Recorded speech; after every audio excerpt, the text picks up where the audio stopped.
ज्याप्रमाणे आत्ताच गीत गायलं आपण, त्या ठिकाणी प्रभू येशू ख्रिस्ताचा आपण जय जयकार केला आणि त्या गीतामध्ये गीतकर्त्याने प्रभू येशू ख्रिस्ताचं संपूर्ण वर्णन त्या ठिकाणी 3 कडव्यामध्ये केलेलं आहे. तो आमच्यासाठी या जगात आला,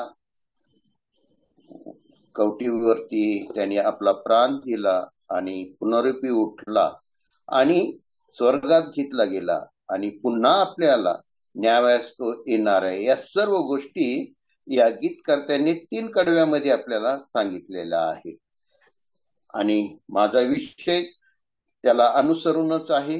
यशाया ग्रंथामध्ये आपण जाणार आहोत आणि यशाया ग्रंथामध्ये प्रभू येशू ख्रिस्ता विषयी ज्या सर्व अद्भुत गोष्टी यशाया संदेष्टाने लिहिलेल्या आहेत, त्या प्रभू येशू ख्रिस्ताविषयीच्या आपण काही गोष्टी पाहूया की ज्याप्रमाणे प्रभू येशू ख्रिस्ताच्या आगमनाविषयी यशाया संदेष्टाने अगोदरच सांगून ठेवलेलं आहे भविष्यवाण. ज्याप्रमाणे पाहतो की त्याचं येणं, त्याचा जन्म आणि त्याचं कार्य आणि त्याचं वधस्तंभावरील मरण आणि त्याच्या पुन्हा येण्याच्या सर्व गोष्टी आपण या यशाया ग्रंथामध्ये पाहतो. जे नवीन करारामध्ये, संपूर्ण नवीन करारामध्ये, नवीन करार हा पूर्ण या यशाया ग्रंथामध्ये आपण पाहतो की कशा प्रकारे प्रभू येशू ख्रिस्ताविषयी या यशाया ग्रंथामध्ये लिहिलेलं आपण पाहतो. या पहा, प्रभू येशूचे या जगात येण्याच्या अगोदर यशाया संदेष्टाद्वारे जी भविष्यवाणी करण्यात आली ती सर्व नवीन करारामध्ये पूर्ण झालेली आपण पाहतो. मत्तय, मार्क, लूक आणि योहान या 4ही शुभवर्तमानामध्ये या भविष्यवाणी पूर्ण झालेल्या आहेत. यशाया या नावाचा अर्थ यहोवा माझा तारणारा आहे आणि प्रभू येशूच्या जन्मापूर्वी 700 वर्षे अगोदर ही भविष्यवाणी करण्यात आलेली आपण पाहतो. यहुदी लोकांची गुलामगिरीतून सोडवणूक आणि अखेरची तारण प्राप्ती ख्रिस्ताच्या येण्याद्वारे पूर्ण होईल असे यशायाने आपल्या या ग्रंथामध्ये लिहिलेलं आहे. ज्याप्रमाणे आपण जर पाहिलं की सर्वात प्रथम यशाया 7वा अध्याय आणि 14व वचन जर पाहिलं तर या ठिकाणी पहा, यशाया काय म्हणत आहे, यास्तव प्रभू स्वतः तुम्हाला चिन्ह देत आहे. पहा, कुमारी गर्भवती होऊन पुत्र प्रसवेल व त्याचे नाव इम्मॅन्युएल, आमच्या सानिधी देव असे ठेवेल. आणि आपण जी भविष्यवाणी यशायाने या ठिकाणी लिहिलेली आहे ती आपण पाहतो की पहा, मत्तय शुभवर्तमान याचा 1ला अध्याय आणि 23व वचन जर पाहिलं तर या ठिकाणी ती भविष्यवाणी पूर्ण झालेली आपण पाहतो. काय आहे, पहा, कुमारी गर्भवती होईल, तिला पुत्र होईल आणि त्याला इम्मॅन्युएल हे नाव देतील. या नावाचा अर्थ आम्हाबरोबर देव आहे. खरोखर प्रियानो, प्रत्येक गोष्ट आपण पाहतो की जी प्रभू येशू ख्रिस्ताच्या येण्याच्या अगोदर यशाया ग्रंथामध्ये लिहिलेली आहे ती पूर्ण झालेली आहे. आणि आपण जर पुढे गेलो 9वा अध्याय प्रभू येशू ख्रिस्ताच्या जन्माविषयी या ठिकाणी सुद्धा लिहिलेलं आहे. काय आहे पहा, कारण आम्हासाठी बाळ जन्मला आहे, आम्हास पुत्र दिला आहे, त्याच्या खांद्यावर सत्ता आहे, त्याला अद्भुत मंत्री, समर्थ देव, सनातन पिता, शांतीचा अधिपती म्हणतील.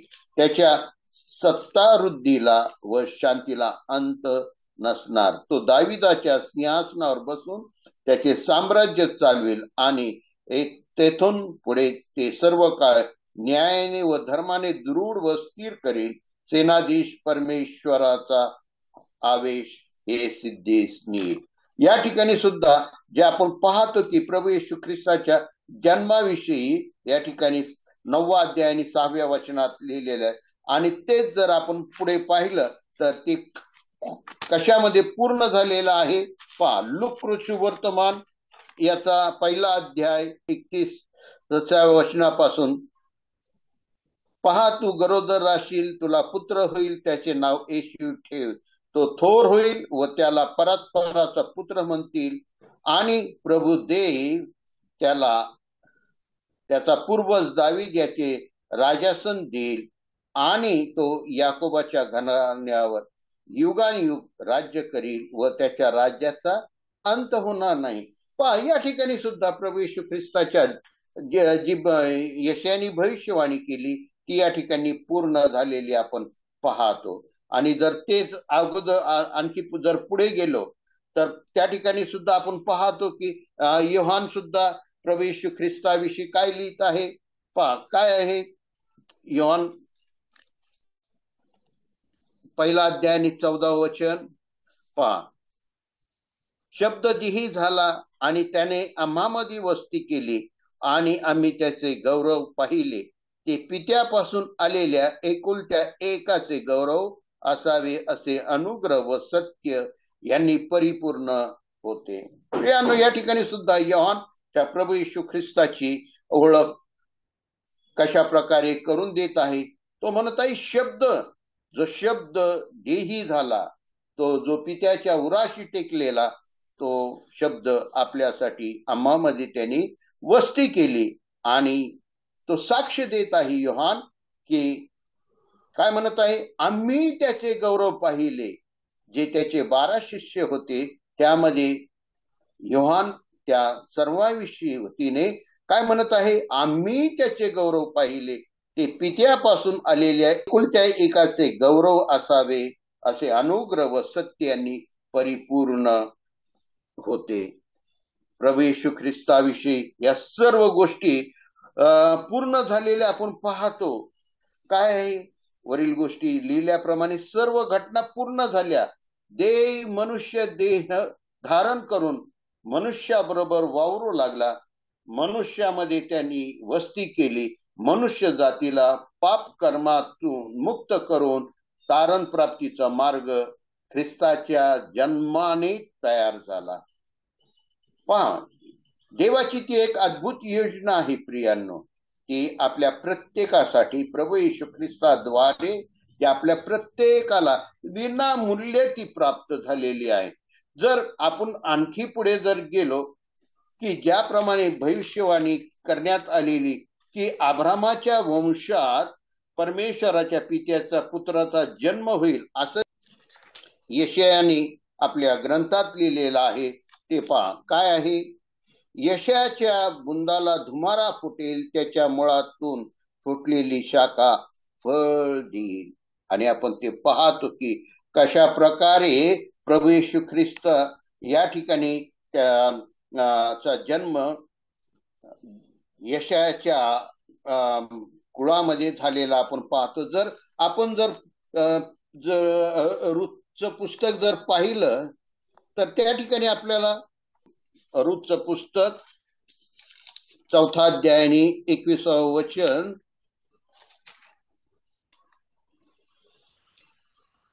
चल्मुनाज बोवाज झाला, बोवाज ओबेद झाला, ओबेदात यशाय झाला, आणि यशायास दावीद झाला. पहा, प्रभू येशू ख्रिस्त हा मनुष्य देहामध्ये जे आपण वंशावळ जर पाहिली मत्तयाच्या शुभवर्तमानामध्ये आपल्याला ती वंशावळी, आपल्याला प्रभू येशू ख्रिस्ताची पूर्ण वंशावळ कशा प्रकारे तो प्रभू येशू ख्रिस्त दाविदाच्या वंशामध्ये आलेला आपल्याला पाहायला मिळते. आणि प्रत्येक गोष्ट ती पूर्ण झालेली आपण पाहतो की ज्याप्रमाणे आपण लूक शुभवर्तमान यामध्ये जर गेलो तर पहिला अध्याय आणि त्याच्या 68 आणि 68 आणि 80 वचनामध्ये जर आपण पाहिलं तर पहा 68 वचन काय आहे, या ठिकाणी जखऱ्याचे जे भविष्य स्तोत्र आहे, जखऱ्या सुद्धा प्रभू येशू ख्रिस्ताच्या विषयी या ठिकाणी सांगत आहे. काय, इस्रायलाचा देव प्रभू धन्यवादित असो, कारण त्याने आपल्या लोकांची भेट घेऊन त्यांची खंडणी भरून सुटका केली. या ठिकाणी जखार्या सुद्धा प्रभू येशू ख्रिस्ताला या ठिकाणी प्रगट करत आहे. आणि आपण जर पुढे पाहिलं तर तो कशा प्रकारे 80 वचनात जर आपण गेलो, तो बालक वाढत गेला व आत्म्यात बलवान होत गेला आणि इस्रायलास प्रगट होण्याच्या दिवसापर्यंत अरण्यात राहिला. प्रभू येशू ख्रिस्तचा जन्म या भूतलावरती होण्याच्या अगोदर ज्या भविष्यवाण्या करण्यात आल्या त्या पूर्ण झालेल्या आपण सर्व पाहतो. आणि ती सर्वात महत्वाची गोष्ट म्हणजे यशायाने प्रभू येशू ख्रिस्ताला स्पष्टपणे प्रगट केलेला आपण पाहतो. ज्याप्रमाणे जर आपण प्रेषितांची कृत्य या ठिकाणी सुद्धा प्रेषित प्रभू येशू ख्रिस्ताला कशा प्रकारे बघा 13वा अध्याय 23 ते 25 या ठिकाणी या मनुष्याच्या वंशातून देवाचे वचन रूप इस्रायलासाठी येशू हा तारणारा उदयास आला. कोण लिहित आहे? प्रेषितांचे कृत्य हे लूक लिहित आहे. आणि तो काय म्हणत आहे? ह्या मनुष्याच्या वंशातून देवाने वचनानुसार, जे देवाने वचन अगोदरच दिलेलं होतं, जी भविष्यवाणी केली होती ती काय आहे? इस्रायलासाठी येशू हा तारणारा उदयास आला. त्याच्या प्रगट होण्यापूर्वी योहानाने पुढे येऊन पश्चाताप करून बाप्तिस्मा घ्यावा ही अशी सर्व इस्रायल लोकांमध्ये घोषणा केली. योहान आपले कार्य पूर्ण करीत असता, मी कोण आहे म्हणून तुम्हाला वाटते? मी तो नव्हे, पहा ज्याच्या पायातील वाहना सोडायस मी योग्य नाही, असा कोणी माझ्या मागून येत आहे. प्रियांनो, या ठिकाणी योहान प्रभू येशू ख्रिस्ताला प्रगट करत आहे. कारण की प्रभू येशू ख्रिस्ताच्या येण्याच्या अगोदर योहानाला देवाने या जगामध्ये पाठवलं आणि तो प्रभू येशू ख्रिस्ताला कशा प्रकारे तो येणार आहे हे तो या ठिकाणी सांगत आहे. आणि तो स्वतः कबूल करत आहे, तो मी नव्हे, तर पहा ज्याच्या पायातील वाहना सोडायस मी योग्य नाही. पहा या ठिकाणी योहान किती नम्र लीन झालेला आपण पाहतो की तो म्हणत आहे की त्याच्या पायातल्या वाहना सोडायस मी योग्य नाही. असा थोर कोण? तो प्रभू येशू ख्रिस्त येणार आहे. खरोखर त्याबद्दल आपण प्रभूला धन्यवाद देऊया, त्याची स्तुती आणि त्याचा गौरव करूया. या ठिकाणी पौल या अंतोकिया इदलच्या पिसादियातील मंडळी पौल या सर्व यहुदी लोकांना हा उपदेश देत आहे आणि तो प्रभू येशू ख्रिस्ताला विषयी सांगत आहे की तो प्रभू येशू ख्रिस्त हा इस्रायलासाठी कशा प्रकारे तारणारा म्हणून आलेला आहे. आणि आपण पुढे जर गेलो आणि तो जे वचन देवाने प्रभू येशू ख्रिस्ताविषयी दिलेलं होतं ते कशा प्रकारे पूर्ण झालेलं आपण पाहतो. अब्रामाच्या पुत्रा, ज्यावेळेस आपण प्रभू येशू अब्रामाच्या वंशात जन्माला आला म्हणून लोक त्याला अब्रामाचा पुत्र, दाविदाचा पुत्र अशा प्रकारे ते त्याला बोलत असे आणि ते त्याप्रमाणे त्याच्याकडे ते विनंती करीत असे. काय आहे पहा, मत्तयाचं शुभवर्तमान, ज्याप्रमाणे माझा विषय मोठा आहे पण मी एका याच्यामध्ये संपणार नाही, मी फक्त तुम्हाला जस्ट थोड्या गोष्टी सांगत आहे. पहा 9वा अध्याय आणि 27वा वचन या ठिकाणी जर आपण वाचलं तर त्या ठिकाणी काय आहे पहा. मग येशू तेथून पुढे जात असता 2 आंधळे त्याच्या मागे चालत जाऊन मोठ्याने म्हणाले, अहो दावीद पुत्र, आम्हावर दया करा. पाय जन्माने आंधळे आहेत, एक नाही तर 2 जणे आंधळे आहेत आणि ते प्रभू येशू ख्रिस्ताला प्रगट करत आहेत. काय म्हणून? अहो दावीद पुत्र, आम्हावर दया करा. आपल्याला हे पाहायला मिळतं की तो प्रभू येशू ख्रिस्त ज्याप्रमाणे देवाने भविष्यवाणी केली त्याप्रमाणे तो मनुष्य देहामध्ये आपल्या प्रत्येकाच्या कारणासाठी, उद्धारासाठी या जगामध्ये आलेला आपण पाहतो. जन्माने आंधळे असलेले व्यक्ती ते प्रभू येशू ख्रिस्ताला त्यांना कशा प्रकारे माहिती झालं की हा दाविदाचा पुत्र आहे, हा अब्रामाचा पुत्र आहे, हा ख्रिस्त आहे, त्यांनी आम्हावर दया करावी. आणि पुढे जर गेलो तर पहा, तो घरात गेल्यावर ते आंधळे त्याच्या जवळ आले, तेव्हा येशू त्यांना म्हणाला, हे कराव्यास मी समर्थ आहे, असा तुम्ही विश्वास धरता का? पहा, आंधळे प्रभू येशू ख्रिस्ताकडे काय म्हणून आलेले आहेत, त्यांची काय इच्छा आहे की त्यांना दृष्टी प्राप्त व्हावी, आणि त्या उद्देशाने, त्या विश्वासाने ते आंधळे प्रभू येशू ख्रिस्ताच्या मागे आलेले आहेत. आणि प्रभू येशू ख्रिस्त त्यांना काय म्हणत आहे, हे मी कराव्यास समर्थ आहे, असा तुम्ही विश्वास धरता का? आणि पुढे काय म्हणत आहे, ते त्याला म्हणाले, होय प्रभू. तेव्हा त्यांनी त्यांच्या डोळ्यात स्पर्श करून म्हटले, तुमच्या विश्वासाप्रमाणे तुम्हाला प्राप्त व्हावं. तेव्हा त्यांना दृष्टी आली. मग येशूने त्यांना निक्षून सांगितले, पहा, हे कोणास कळू नये. तरी तेथून निघून गेल्यावर त्या अवघ्या देशात त्याची कीर्ती गाजविली. हे कुठं झालेलं आहे? आपण जर पाठीमागे गेलो तर आपल्या सर्व गोष्टी प्रभू येशू ख्रिस्त ज्या गावामध्ये आलेला आहे, यायराच्या कन्येला जिवंत करायचं आहे, त्याच्या अगोदर एक रक्तस्रावी स्त्री कशा प्रकारे ती बरी झालेली आहे, तिचा विश्वास यायराच्या त्या कन्येला प्रभू येशू ख्रिस्ताने सुद्धा कशा प्रकारे तो याईर प्रभू येशू ख्रिस्तावरती विश्वास ठेवतो, आणि ती रक्तस्रावी स्त्री ज्याप्रमाणे प्रभू येशू ख्रिस्ताच्या केवळ वस्त्राच्या गोंड्याला शिवून तिचा रक्तस्राव बरा होतो, हे तिने स्वतः अनुभवलं. का?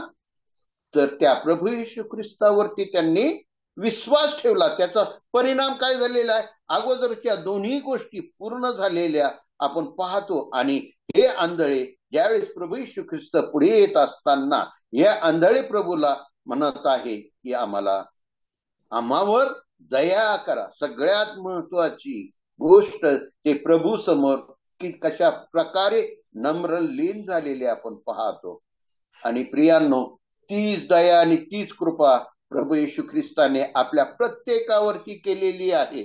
जर आपण पुढे जर गेलो, मत्ती शुभवर्तमान याचा 15वा अध्याय आणि 21 आणि 22 वचन, नंतर येशू तेथून निघून सोर व सीदोन ह्या भागात गेला, आणि पहा, त्या भागातील एक कनानी बाई मोठ्याने म्हणू लागली, हे प्रभू, दाविदाचे पुत्र, आम्हावर दया करा, माझी मुलगी भूताने फार जर्जर आहे.